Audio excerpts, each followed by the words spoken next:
Welcome to the CollectingCars.com podcast with Chris Harris and Edward Lovett. Hello and welcome to another episode of the Collecting Cars podcast. You can't see where I'm sitting here with Edward Lovett. That's at Edward Lovett on Twitter and Instagram. But I'm sitting currently in a pub car park in a 1986 BMW E28 M5, my M5 to be exact, because we couldn't be in London and it's Friday and we couldn't be bothered to get stuck in London. So we're sitting in a car park in Wiltshire. Fair enough? Fair. I'm slightly disappointed that we can't sit in the pub and have a pint of Guinness, but you said it'd be too noisy in there. Well, I think so, and also people would think we looked a bit weird holding microphones and with a Zoom recorder in between us. So we do look a bit weird. We're sitting in a car park, at least we can't be accused of dogging, can we? Because the glass is clear, no one's flashing any lights, and we're holding microphones. I suppose they could be misconstrued as sort of sex toys, couldn't they? From your experience, do you need tinted windows for dogging? Or? Yeah, the dogging glass helps, hence the reason it's called dogging glass. But it's all about the flash of the lights and whether it's safe to approach. I think that bus stop off the Bath Junction's quite good for it, isn't it? Someone who used to work for me. But always attribute it to a third person. That story. Okay, so as we do sometimes begin the podcast, we're gonna have a little gas about what we've done over the last week, and then we're gonna talk a little bit about Collecting Cars, the website itself, because we've given you great podcast so far. Now it's time probably just to remind you of what we're up to with the auction site, and then we'll have a little chinwag about some of Edward's history with cars he's owned and traded, because I love trader stories. We can talk to him about the X5 that turned out to not be the X5 he thought it was going to be. Thank you. So my last week's been very interesting. So this is the last week build up for me before the first episode of Top Gear goes live on Sunday, so you'll be hearing this after that. So I hope it's gone down well. I've been doing lots of press and PR and all that sort of stuff. I was on the Steve Wright radio show. Now, that means nothing to many people, but for me, growing up, the age I am, Steve Wright kind of was the voice of radio in the UK. So to actually sit in a room with him and listen to him and watch the way he operates was fascinating. He is the consummate radio broadcaster. You went in 20 minutes, asked all the right questions, nailed it, and then moved on. I mean, it's like a conveyor belt of quality. So that was very interesting. Did you have your sidekicks in there with you? I had one of my sidekicks because the other one's in Portugal, currently holidaying himself or trying to de-orange himself, because that's what Paddy needs to do. So Paddy is basically sending lots of photographs of himself lying on boats, getting drunk at the moment, which is, I suppose, what I'd be doing as well. Car-wise, well, this has been a very interesting week for me. I had my friends down at Rally Prep, that's at rally_prep on Instagram and Twitter, spend the whole of the winter looking after my beloved E28 M5, and we're sitting in it now. Cosmetically, she's a bit of a rough old boat, 134,000 miles now, but I've had the top of the engine done, and I've had all of the suspension rebuilt, rebushed. It's just a joyous car. So I thought, great idea, roll it out in June, because E28s are known to be a bit rusty, and they're like oxidising the moment that the rain comes out. And of course, I've just chosen to use it in the week that it's just lashed it down. Every time I come out, the car is dripping wet, and I'm worried that it's going to bubble up and something's going to go wrong. But at the moment, it hasn't missed a beat. It's done nearly 1,000 miles in a week with me, and it's an utterly joyous way of motoring, I have to say. It looks brilliant, and it sort of could be 10 years old. There's a lot of buttons in here. They all work though. Look, I'll do a head. You can't see this, but my headrest is going up and down electrically. Very good. We've got a rear sunshade. The Garshing lot that made these really knew what they were doing. So it's hand built. They basically took an M1 engine, wedged it in a E28 5 Series, and an entire genre of car was born. So without this, there wouldn't be E63s and Audi RS6s. All those cars owe this thing for their existence, which I've always found fascinating. And to drive what this must have felt like in 1985 when they were launched. I mean, every other family car had 120 horsepower. That was a fast car. This had 286. It still feels quick today. If you give this some tap, you can keep with most fast stuff. Obviously, the rest of it struggles to keep up sometimes. And on a wet road, hang on. But it's a magical machine and a great place from which to podcast. So I've been using this all week. I've done loads of miles in it. I've been up and back to London a zillion times. What else have I driven? I had a little go on my Aprilia 200, which is a great motorcycle. I had a little go on that earlier in the week. Are you still testing one of UK top 10 selling cars. No, we kind of stopped that because I couldn't get hold of 2 of the top 10, and we're going to resume it and go back to some ordinary cars. I think of all of them, it was the Golf, just the normal cooking. I had a Golf TDI that had 140 PS. It had too many toys on it. It was too expensive. But that was the best ordinary car I've driven all year. I still think the answer to most questions is Golf. Golf. We need a pool car for the company at the moment, and I couldn't help myself but looking at a Golf and Googled Golf GTI reviews, and it was your one in Portugal or Spain or somewhere like that. They're mega machines. I think the Golf does it all. A current Golf GTI, just a 5-door dark blue with the cloth trim and with the Burberry interior. Yeah, you love a bit of Burberry, don't you? I think my favourite Burberry story, and I'm now going to reference the wonderful Johnny Smith, who is at Car Pervert on Twitter, was when they were at Max Power. Do you remember that? Well, we had this. I'm not sure we were recording when we had this conversation. The Cavalier. God Almighty! What genius thinking! When they're at Max Power, this is over to you, Johnny. And I know I'm going to come on your show at some point, and we're going to discuss this again. But I just hands up to the genius of taking a Cavalier, painting it Burberry colours, and then parking it outside London's flagship Burberry store with all of your caps on and calling it the Cavalier. Burberry's lawyers turned up at Bauer Media to say we cannot be associated with this. Was the car parked out the front? The Cavalier was parked outside the Cavalier. So Golf GTI is I think you could do a podcast just on the Golf GTI because it is the classless car, isn't it? You can park a Golf GTI outside a stately home or on a council estate, and it just makes no difference either way. Did you own a Mark 1? No, I never had a Mark 1. Did you? Have you had one of those? No. I had a Mark 2, an 8-valve, which I thought was a great car. And a lot of again back in the day, the business I was associated with don't have Volkswagen. Do they not have VW? Were you not allowed one? You'd be frowned. My mother did once ask if she could have a Beetle, and there was silence for about a month. But you had a Porsche dealership. I mean, that's the same thing. It's a Beetle, isn't it? I had a Mark II, and back in the day, the two arguments that raged amongst people that cared about such things, and also the car magazines, was: do you have a 1.9 or a 1.6 205 GTI, or you have a 16-valve or an 8-valve Mark II Golf? And these are definitive answers. Okay, I'm going to tell you how it is. I'm going to answer. This is like the Hitchhiker's Guide to the Galaxy. I'm going to give you the answer. Was that a choice? Sorry, an 8-valve and a 16-valve, or was it a 16-valve a later car? No, 16-valve and 8-valve at the same time. They were simultaneous. You've totally ruined my flow there. Okay, sorry. You've literally spoiled my flow. I got to peak phlegm then. Sorry. Okay, proceed. So here we go. So this is the answers to the eternal hot hatch questions from the late 80s, early 90s.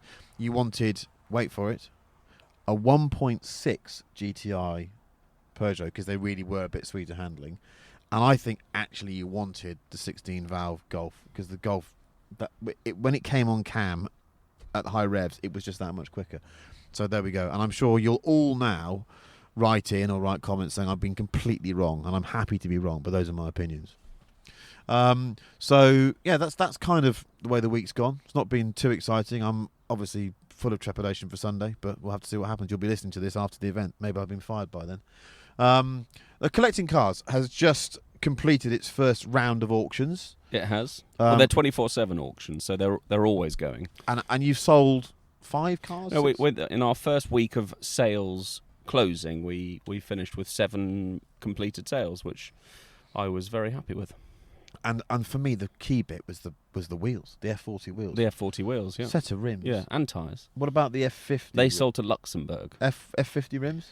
F50 rims are closing today. Do you reckon they might or not? They're going to sell, for sure. Yeah, brand new set of F50 rims. I love the comment on Collecting Cars on Instagram. Someone just wrote, will they fit my Honda? We'll try. If you get the drill out. So yeah, that's about all the plugging I can do. I'm not a shameless plugger. I find it quite difficult, so I'm going to have to sidestep that. Edward will want to now come and sort of plug it further, but we're leaving it there. You know it's there. Go and sign up. Have a look at the stuff. I can't stop looking. That 928 SE. I mean, that's a special car. I had dinner, name drop, with Derek Bell at Goodwood about 2-3 months ago, and he was telling me about the story behind how he got his 928, because he was one of the few that had the SE, which was basically a right-hand drive club sport with a bit more spec on it. And he went there, and I've got to get the story right. He went to meet his boss at Porsche Motorsport, and he only had a couple of years left. And they presented him with this car and said, "There you go. There's your new car, company car for this year." And it was one of these 928s, an SE. But he had to pay some rental on it. I think it wasn't sort of a freebie. It was this is the lease cost. Was it a PCP?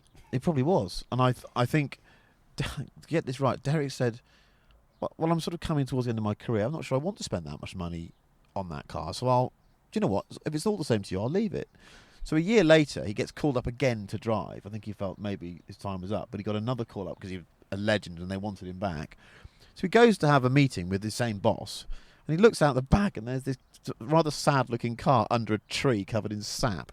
He goes, "What's that?" And they say, "Well, that's your 911. Sorry, that's your 928 that you never took last year." With a bow still on the front. Yeah. So, and he goes, "Oh, well, okay, well, I'll have it then. That sounds like quite a good idea." So he took it, and it was just covered in muck. He said it was great because it was covered in muck, and it was more than a year old. When he drove it back through customs, it was basically a brand new car, but it looked knackered and old. So he just drove it straight into the UK. It was all fine. Hasn't Derek still got a 924 GT? Yeah, 94 Carrera. He's got a Carrera, that he's had from new. Yeah, he's got one of those. So I thought that 928 was a really interesting car. I know it didn't sell, but I'd go back and have a look at that. Whoa, fascinating. And then that white 911 Turbo as well. In fact, weirdly, the guy that I now realise that I've met the guy that owns that, and I had a meeting with him in this very pub car park. You did. Well, the car is 500 metres from here. Is it? Yeah. Yeah, I met him here, and he turned up in it. I remember thinking, God, that's a nice car. Yeah. For me, that's... No wonder he chose to meet here, the bastard. He told me it was halfway between my house and his house. You know who you are. You duped me. I drove 100 miles. That, for me, that is exactly the type of car we want. The guy's owned it for best part of 12 years, used it, enjoyed it, invested in it, and now he's ready to sell it. And he's pretty open-minded about price, and it's a great car, been looked after, ready to be enjoyed by the next owner for 12 years. Right, your buying history is obviously interesting because you've been a motor trader for a long time, so you've bought hundreds of cars, not necessarily owned them yourself. But I used to love seeing Edward back in the day and seeing what absolute nonsense he'd gone and bought, because he's always, let's say, had a good pair of spuds on him. He's willing to go for quite risky deals because if the risk is high, then the reward can be even higher, can't it? But the flip side, of course, is that sometimes it doesn't always pay off. Like, I remember the BMW B5. That was my favourite. The Alpina B5. That when you were working at Lovett's Bristol BMW dealership. And I came in one day, and there was this. It was a sort of gunmetal grey colour, wasn't it? It was. We back in the day, we were Alpina dealers, and another BMW group were the importer, and we lost the ability to distribute Alpinas. I seem to remember we sold you and your mother quite a few cars. We didn't sell many of them. That Alpinas still don't make many cars, but when we couldn't, and the B5 came out, which was this supercharged monster. I thought, I've got to buy one. And I went and bought one at sort of $5,000 off list, which I thought I'd nicked it, which I needed to actually buy at $35,000 off list. And I think I went to pick it up, and the supercharger blew on the way back to the dealership. So it was a bit like Derek Bell's 928, sat in the car park for about a year waiting for parts. It was there a long time, wasn't it? It was. It cast a shadow. And the other one, some of your stories. I love the one about the going to auction and buying the X5. Yeah, well, so it's classic motor trader territory. BMW have their closed auctions to the trade every month, and you sort of hang around outside drinking a cup of tea in a polystyrene cup with 15 sugars in it. And every now and then you sort of go in and out of the auction hall where the cars are stored, and then where the auctioneer is. And I rolled in there, and there was an X5 about to be hammered down for 18 grand. I couldn't help myself. Oh my God, that's cheap. Put my hand up and bought it, and it's sold to you. And I was like, "Where result?" Went over and looked, and the fucking thing was a manual, which is almost the most impossible car. A 4-wheel drive X5 manual. Anyway, at the end of the auction, you go and check out and pay your bill, get them on a transporter, and get them back to Bristol, and the car was being reversed off the transporter, and I was sort of wanting to hide it around the back with the B5 that was probably still there, so no one could see it and find out what I've done. And some bloke randomly was stood there. It was like, "Oh, I quite like that one. What's that?" And the salesman was like, "Oh, that's a manual X5. Very rare, sir. Very rare. Bought it." I'm not sure all 4 wheels weren't off the transporter yet, and we had a deal. I slept quite well that night. Blimey. I think the motor trade for me is one of the most colourful environments. I love the stories. I almost prefer motor trade stories to any other type of car story, because there's always a bit of naughtiness. I mean, we know that it can be a shady game, but I love the way people flip things. I love the language of the motor trade as well. I just, some of the phrases that get used. When someone's trying to sell you something and it's showing a bit of leg or something. All this sort of stuff. I just think I completely adore it. And the old school motor trader with his briefcase and his checkbooks. Yeah. And I think it's wonderful. And sadly, we're talking about you, Duncan Watts. Yeah, sorry, Watto. I think the world's changing, sadly, and I'm going to miss those characters. It is. I had to ask someone the other day if Glass's Guide still exists. I don't think it does. It's all online. So now your average car sales manager, when he needs to value a car, doesn't use his head. He just types into the registration and the mileage into a keyboard, and it says it's worth 15,350 quid. And that's that. Then that's that. But for the top end stuff, which you now specialise in a bit more, international collectibles, I mean, there isn't a book, is there? No, it's just what you've paid for it. You need to earn a living out of it, so you've got to make a margin on it. That's the whole point. Yeah. And it's just stick your finger in the air, is it really? I think to a certain degree it is, and especially in this market. You can go on and look at the variety of websites there are around the world or around Europe and look for comparables. But what you really need to do is make sure you're looking at these websites day in, day out, because if you just go on to take a snapshot of what the market's doing today, if you've been on there every day for the last 12 months, you'll know that most of those cars have been there for 12 months' time. And unfortunately, the owners look at these same websites to get an idea of what their car's worth, and they automatically think their car is worth the same, if not more, than another one that's advertised. But because they haven't been looking at it day in, day out for 12 months, they don't have a full picture. No, they don't have a full picture, no. and that's where dealers get a shady reputation. If a car's £1 million, and I bid 600 grand, they just think I'm trying to make 400 grand. Well, I'm not. We work on slim margins in the motor trade. Yeah. So I mean, the market is really interesting at the moment. You could argue that it's a bit of a bloodbath, and those situations can be viewed one of two ways. It's either time to consolidate, knuckle down, and just not worry, or there's opportunities. So, what do you think at the moment? And specifically, what cars interest you? What cars make you think I can still move those? They're still interested in those. Yeah, well, I still get offered, like many dealers, from brokers and from owners. I've got a GT3 RS turning up, and I'd take 25 over for it if you want it. Those types of cars, pistas, all that sort of stuff. They're all brilliant cars, but the moment you get into a conversation with someone wanting overs, I just lose interest. And that's actually affected how I look at modern cars, brand new cars in general at the moment. I sort of isn't there just too much new, swanky, very fast metal out there? I think there is, and people don't know what to own, and they're sort of constantly looking around for ideas. So one car, you've got to buy one car to use for a year. You're going to do it's holidays, so you're going to do 4,000 or 5,000 miles in it, and you're buying it to enjoy driving it, but also to not lose the shirt off your back. And your budget's couple £100,000. I know that sounds blasé, and we're in rarefied territory, but we've done lots about 2CVs, so we'll go back to those.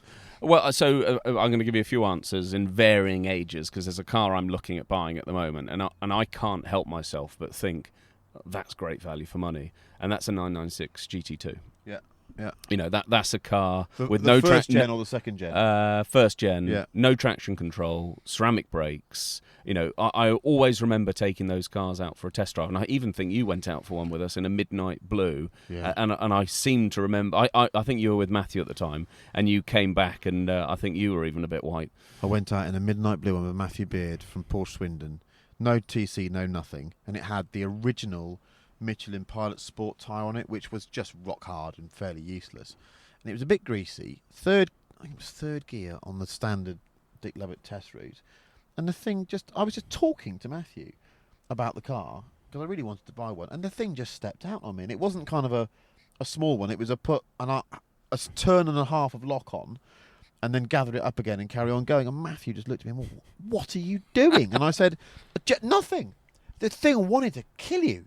So that, you know, they're in the range of $100,000, independent on mileage, age, spec, etc., etc. Not many of them. Not many of them. You know, whether you're going to buy one for 95 to 130,000 quid, I think that's a brilliant car. Yeah. And it's a car when you get into, you've got to behave and you've got to respect what you're driving. And I like that, because most of the modern kit today, you know, you don't even need to know how to drive and you'll be all right. Yeah.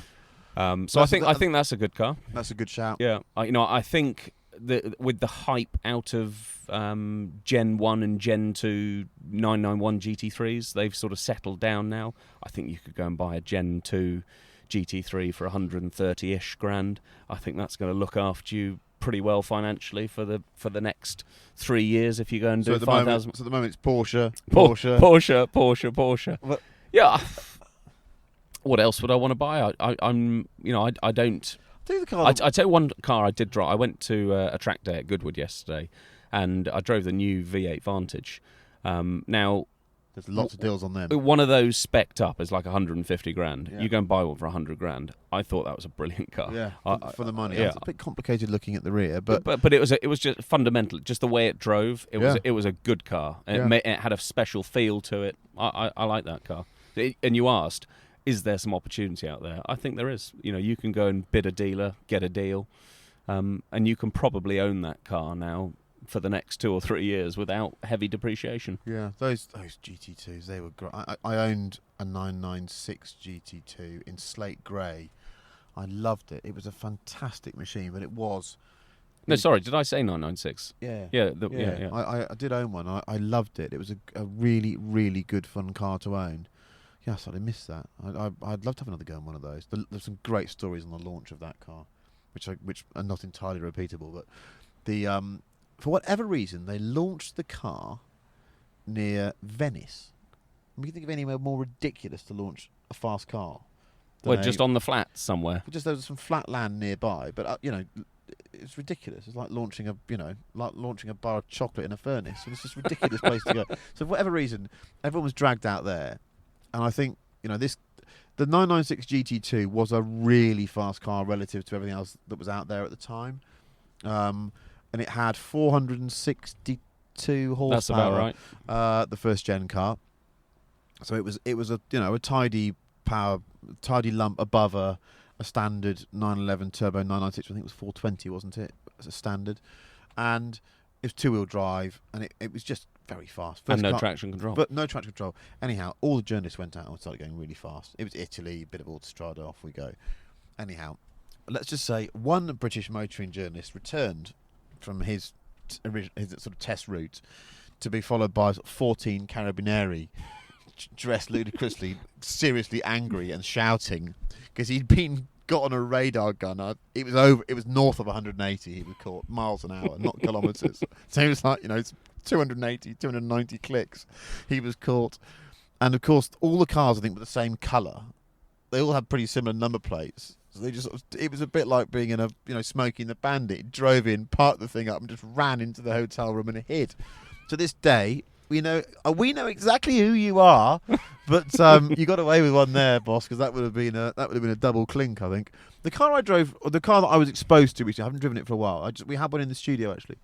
and I thought that's the most underrated car of that type was a 430 Scuderia. I always like Scuds. That's a good car. Yeah. And I just think the people that pay more money for a Challenge Stradale than one of those, I mean, it nails a Challenge Stradale on every level. That's actually a good point. Going back to modern, like brand new cars, they're all so bloody good, and they've all got double clutch gearboxes in them. But the Challenge Stradale sounded amazing, and it was quite fun, and it could probably kill you as well. Yeah. But the Scuderia was the first Ferrari with paddles with a really good gearbox, and that same character went over to the 599 GTO as well. And fine, they're not as good as a double clutch gearbox, but they're so much fun. What about 599 GTBs? They're suddenly, for me, it's a great looking V12 You'll find Ferrari. one of those, Chris, on collectingcars.com. There is one at the moment. It's sort of a black one with a sort of dual coloured burgundy style interior. But Bordeaux and black Alcantara inside. But they're good value for money now. Yeah, you think we'd sold a these aren't plugs, I promise you, but we sold a 550 Maranello the other day, left-hand drive. Done a few. Sounds like a plug to me. Yeah, done a few miles, but it sold for all up. It sold for about. Other auction sites are available. Yeah, £65,000. What's a 575 is sort of £70,000 or £80,000. But why is that? They don't drive. No, as well. but a 599 is going to be £100,000. I know. For the money, that's a lot. No, but that's a lot of. If you got into a 599 for 100 to 120 grand, that can't be a painful ownership for the next 5 years. That's not going to be a 50 grand car in 5 years' time. No, well, do we know that? I mean, the changing landscape of petrol powered cars is happening quickly. It does worry me, I have to say. So I think 5 years maybe. I'm not sure beyond that. What if you can't buy fuel for it, or you're not allowed to drive down a certain road in the UK? Or just put some Tesla batteries in, that'll be all right, won't it? God, we've tried that also this season. So further down the price range at the moment, I have to say that the car that I can't stop looking at the few that are available for sale is the Alpine A110. I just think that is a. Have you driven one yet? I haven't, and they're winking at me. They are, and they just launched a hot one yesterday. Yeah, the S was launched yesterday, but I have to say The S doesn't really interest me, because the one thing that I don't want of that car is it to be any faster. So what power has the S got? I think it's 280 odd now, isn't it? With rattlebone suspension, or is it? I think they've stiffened it all. Yeah, and I think you have the same torque output as the standard car, because I think it's got that little Getrag dual clutch which can't take any more torque. Yeah. So you get power rather than torque. I presume faster shifts and all that, more excitement. But for me, that's not what the car's about. The standard car is utterly gorgeous. It's the only car that, in the time that I was running a touring GT3 every day, the Alpine was the only car I thought I could trade my touring in for. And what gearbox has it got in it? It's just a dual clutch, isn't it? Little 7-speed dual clutch gearbox. Well, this is a plug, but if you come back onto the website next week, there will be a new Alpine for sale. Will there? Alpine. There you go. We can even pronounce it. Can you stop plugging the flipping website, please? Oh, well, no, but you don't. I will. Unbelievable. You're talking about Alpines. I need to sort of say, what? Well, it looks like I teed it up, doesn't it? I was saying to the team yesterday, I said, there are cars we're going to offer that are not going to sell. There are cars we're going to offer that are going to sell. There are some cars that are going to do really well. There are some cars that are not going to do very well. But in these first few months, we want to offer all sorts of stuff. Yeah. Number plates, wheels, new cars, old cars, expensive cars, cheap cars, and just try and find out what people like. So, at the moment of your inventory, what's the thing you'd like to sell most and fastest? Ligier. It ends in 2 hours. Does it? Yeah. So by the time you're listening to this, it's a bit too bloody late. It'll have gone. Yeah. No, I don't. Look, we don't own the cars. We'd love to sell them all, but we'll only sell them if there are proper bidders on there. The rate of interest is pretty impressive. We're getting 50 new users a day at the moment, and we're getting great bidding. Good. Right, we'll leave the plug-a-thon there. So that was the first part of this particular podcast from a car park in Wiltshire. This is Chris Harris and Edward Lovett checking out. Go and have a cup of tea. We'll be back soon. We'll have a pint.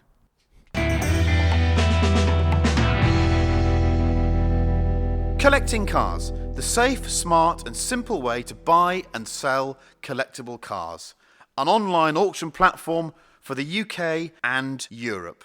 Follow us on Instagram at Collecting Cars and also collectingcars.com. CollectingCars.com podcast with Chris Harris and Edward Lovett. Hello and welcome back to the Collecting Cars podcast with myself, Chris Harris, and Edward Lovett. That's at Edward Lovett on Twitter, and I'm at Harris Monkey. So we'll be topical for a minute here now. You might have seen recently, in fact yesterday, a video of a McLaren Speedtail development car on fire on a forecourt. Now I want to start out by saying I'm not here to gloat about this at all. A petrol forecourt. It's a petrol forecourt, yeah. I'm not here to gloat at all because these things happen, but I'm fascinated, first of all, by the sort of, there seems to be a lot of immolation going on around McLarens at the moment, which isn't great, and I'm a huge McLaren fan, but also having your test cars out in public where these things can happen, because I think the first thing I have to say is, if the general public knew how many test cars actually go up in flames, and every manufacturer has it happen, they probably wouldn't be very happy. But the reason is that they go up in flames whilst they're being tested, so they don't go up in flames when you own them. You know, that's what happens. But it wasn't a great look, was it, seeing a Speedtail on fire? Did it drive home? It didn't look like it completed the journey. No, no. So it's you know, you're right. You know, the test cars. That's the whole point of getting these bugs out. But yeah, having it on the street after what's happened with some Sennas is a little scary. How many Sennas have gone up? In value or in flames? I think we know the answer to the first one. But there's been only a couple, haven't there? Only a couple, yeah. There might be insurance jobs. Well, don't forget that the first GT3 991 engine failure was a total loss. Yeah, I think some 458s early days went up in flames. Yeah. So I think they all have their fair share of problems, but again, in this day and age, you can't keep that secret. The original McLaren F1s, some of they've got binned, didn't they? But there weren't any internet cameras around to catch them. Are you sure this film wasn't from sort of Johnny English 10 they were filming or something like that? Could be. Do you think Johnny English would drive a Speedtail? Well, I think considering who the actor is, he might. This is the thing about the Speedtail. I think it's a great looking device, and I love the sort of natural moving aerodynamic surfaces, the way that air pressure forces its way onto the bodywork and those things, those sort of little wings flip up. I love all of that. I think I love the concept of this vehicle that's designed for going long distances at high speed, but I don't know where you do it.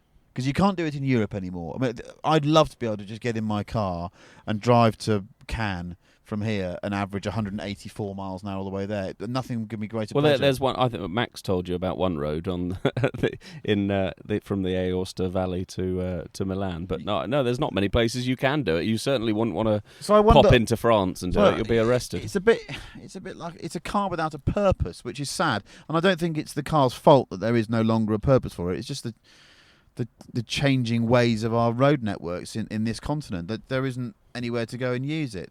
So conceptually, I slightly struggle with it. So what with the cost of it, if you were going to spend £2.5 million on a McLaren, is that what it is? I think it is. Crikey. Okay. What would they build for you? I'm funny with McLaren at the moment. I mean, I have a very, very particular view on the cars of theirs that I like. The cars of theirs that I like are in my top fives. I mean, they are peerless as motor cars. So the 720S is the best all-round supercar on the planet. And if anyone tells me otherwise, then I don't agree with them. It smokes every other supercar for the way that it goes in a straight line, the way it handles, the way it brakes, just the breadth of its abilities. You get out of a 5 Series and a 720S rides better, and yet you start attacking a road in it and it's got more support than a 488. It's just it's a freakish all-rounder. It's so good. 600 LT has a sense of fun about it that really is endearing. That's a kind of, I like that. It's a good looking package, that car. Proper little car, and it's got a sort of effervescence. It's like a really keen Labrador. You wake up in the morning, the thing's at you and wants to go and have fun. Going back to what you were saying earlier on, opportunity. That car you can buy well today. Yeah, I think that'll look after you. Yeah, no, they're really good news. And then I think 5. So I think from the back catalogue, I still think 675 LT is a stunning looking car and a great execution. And I think that signalled a big change in the McLaren ethos. They went from being spreadsheet sports cars that just boasted about how good they were at doing stuff to having a sense of fun. I love those. So the LT version of the 720. Yes, that's coming soon, isn't it? Yeah. And I've not seen it yet, but I'm sure that'll be a corker. And actually, do you know what? Far more appealing to me than the Senna. As you know, well publicised. I don't really get the Senna because I don't see the point in a track car that's not that fast on a track and is largely unusable on the road. Has a tiny fuel tank, and you look like a complete knob in it. I don't. That's not for me. Edward has one for sale if you'd like one. But I think some of the other cars are quite confusing. Like this GT, I don't really get that. That's just that's a 570 GT. But they've dropped the 570 now. Well, I think they're largely the same car. But McLaren's perennial problem is it kind of makes one car. It's a twist on a theme, but it's it's a bar that sells gin and tonic, and it's got you can have a funky gin that's got juniper berries in it, and a slice of grapefruit or a slice of cucumber, but ultimately you're buying a gin and tonic. It's the same thing, isn't it? And actually it's still a brilliant basis, but they don't have the diversity of platform, and so that you get this. In all fairness, you would be spitting blood when they announce that they're making a new SUV I'm not sure to rival Aston Martin and Ferrari's attempt. I'm not sure. I think I'm over that now. I think I see that the reality of these car companies is they've got to make SUVs to survive. So I see that. Or they make less cars, less money, and fewer cars, fewer money. Yeah, fewer monies. This is George Akadakwango with the Uganda monies. No, I think it's a tough time for McLaren because it's got too many cars. I think it's just too many models. It's a complicated scene over there. And I've been getting a bit of grief recently. People saying I'm being too hard on them. Look, at the end of the day, the 720S is the best supercar you can buy. So I can't be that down on them if I'm reaching those conclusions. But there are some cars they make that I don't really understand, and I hate to say it, the Speedtail's slightly in that category for me. And when it comes to long distance GT cars, it's interesting that there's one area of being a Gran Turismo, of being long distance, that for me is patently obvious what you need to do it, and so few cars deliver it. You need a massive fuel tank. Yeah. So I'm running a DBS at the moment, which I do think is the best big GT sort of super coupe that I've ever used. It's massive, it has presence, it's hugely fast, it's very comfortable, it's very relaxing, and it's got that very long-legged feel. When you're up in the top gears and you're travelling at speed, it lopes along. It's got that lovely long-legged feel.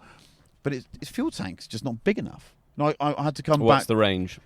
Well, I had to come back from the Nürburgring at speed a few Sundays ago, and I got to Calais. I couldn't get all the way back into the UK from the Nürburgring. So it's doing, if you're going at a decent lick, it's doing 220, 230 miles on a tank. Mm.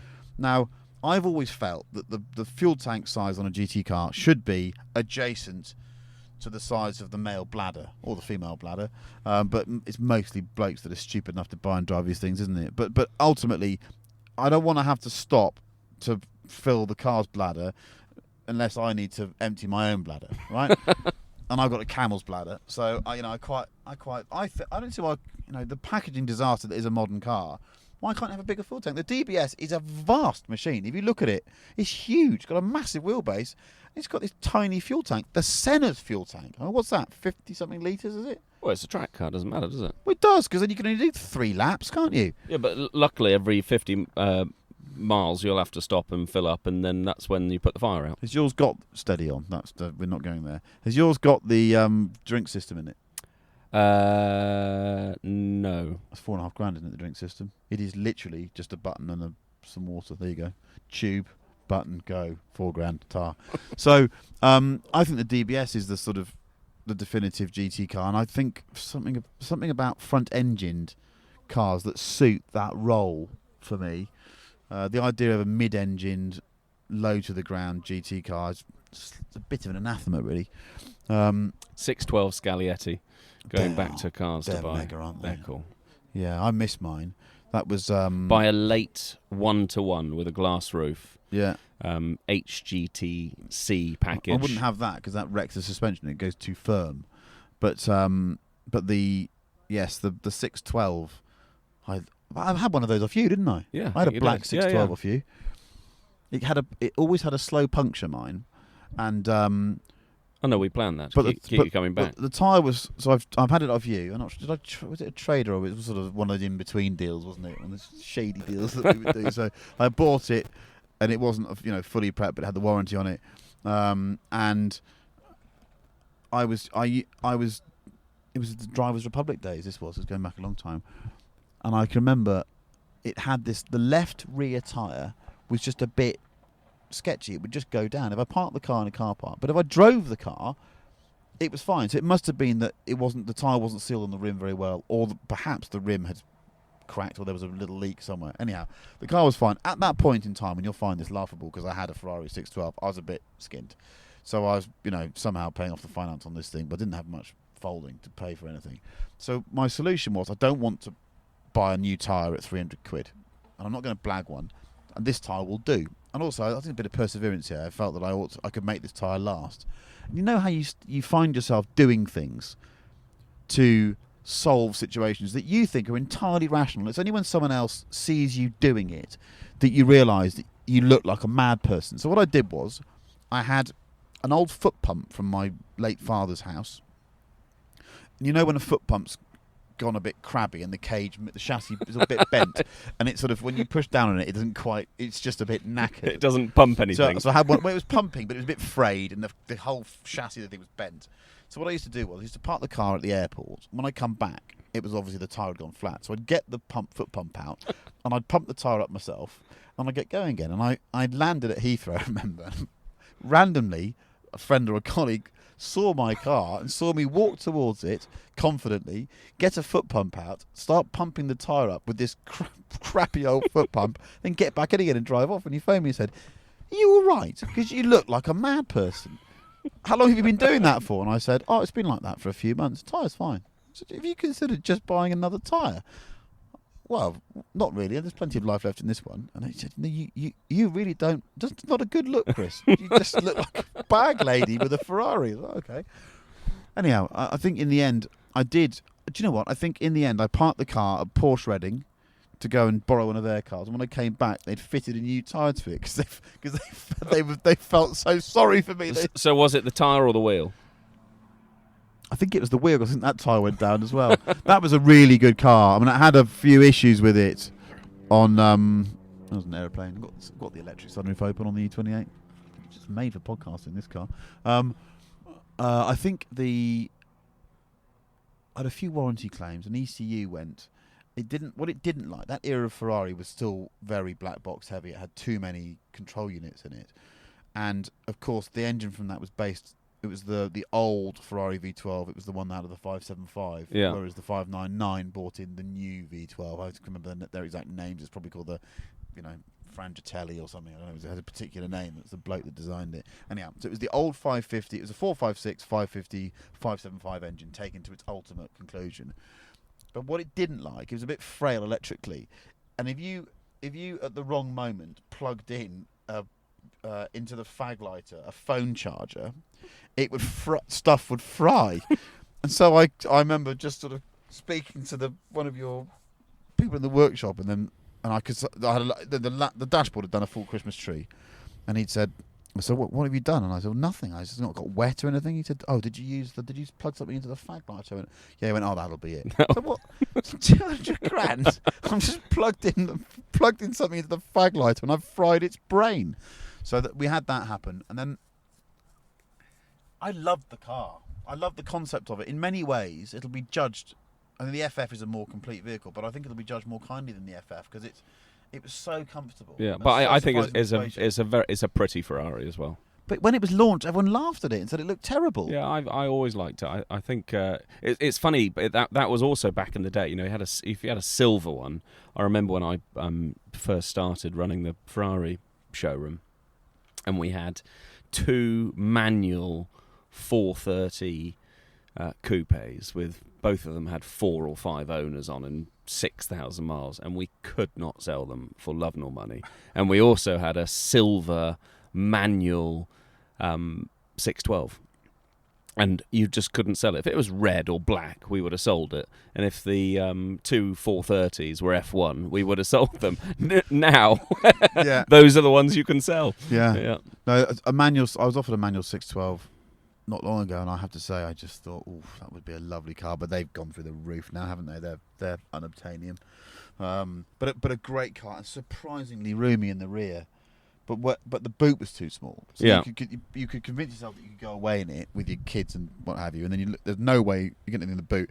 I looked into try and put a roof rack on mine, but I just didn't fancy it. I thought I'd just caused myself more problems. But it was mighty fast. And we did a story for Autocar actually, where 4 of us took the press car, which was silver.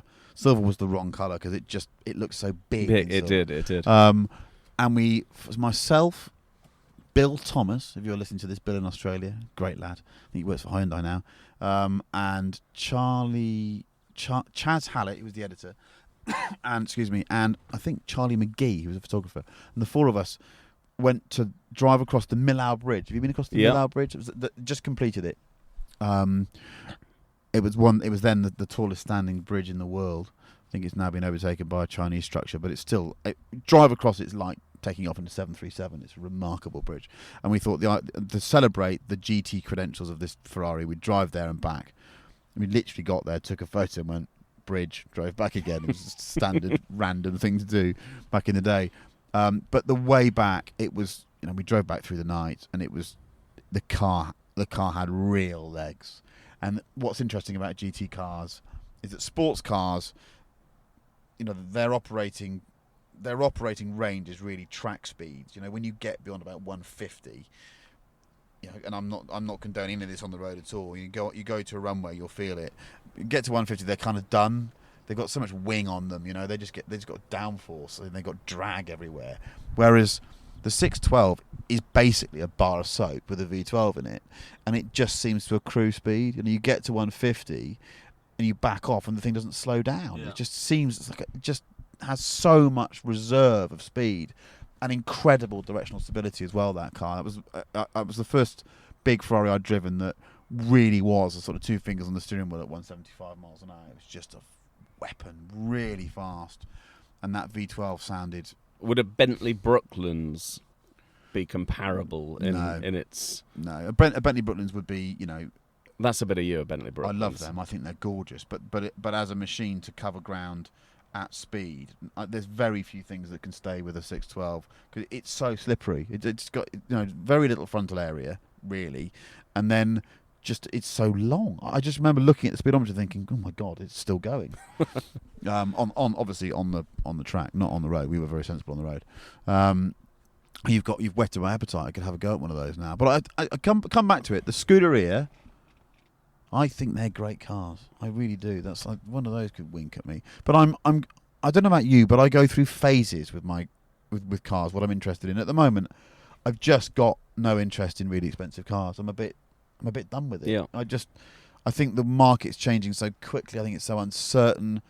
I think the wrong people are buying the wrong cars for the wrong reasons and probably for the wrong money. And I just don't want to be a part of it. And this sounds awful, and it's partly a dig, but it's also just partly an observation. I think the modern influencer environment is very successful, and I do admire these people, the audiences they've garnered. But they have to understand that this whole buying a new car every other day, it kind of de-specialises the whole process of owning a car. And if you've saved up for a long time to go and buy a new toy, there seems the whole process has just been demeaned now. There's nothing special about it. No, that's fair. So I'm not really into it. What really gets me at the moment is sort of E30 325i Sports in Dolphin Grey, with the facelift one with the slightly curvy rear spoiler. One of those with the optional slippy diff. I know they're now. Chris isn't a trendsetter, by the way, so don't feel the need to follow him. Normally you can do the opposite and do well with me. So those are the sorts of cars that really interest me at the moment. I'm definitely being influenced by the fact that I've spent some time driving an old BMW, and the joy of driving the machine makes me realise that to spend a week in this thing and do 1,000 miles as I have done, I've had so much more fun than if I'd been in a 488. I really have. I haven't been troubling the speed limit, anything like you would in the Ferrari. I've got a manual gearbox. I've got 3 pedals. I've got so many buttons in here to play with that every journey's a joy, and it makes me smile. I think it's more than the sum of its parts, and the top end of the market, for whatever reason, I've tried to express it there. At the moment, it's cyclical. I'll be back into it again at some point, but right now, I'm kind of off it. Yeah, fair enough. Well, I don't really know what to say. I don't. I've just had our 3rd child. We drive a G-Wagon. That's our family car. Anything sporty, I can't fit the whole crew in, so we just don't use it. I mean, it's a brave decision because most people that like cars would never go for the 3rd child, because you preclude most fast saloon cars. That is true, and I don't really have a response to that at this time. I'm sure. Well, congratulations! I'm sure he's absolutely glorious.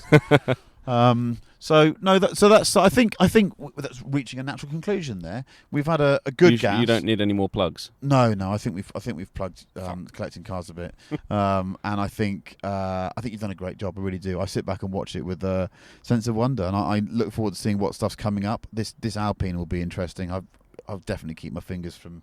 We've also got a classic Alpine coming up. Have as you? Well. We do. Have you? Yeah. So and do you know what? And I'll say this now. We've agreed I'm going to auction one of my cars soon as well. I don't know what it's going to be yet, but one of my cars will appear, I think, in the next 3 or 4 weeks on collecting cars, because I've got to have a bit of a clear out. I've got too much old rubbish.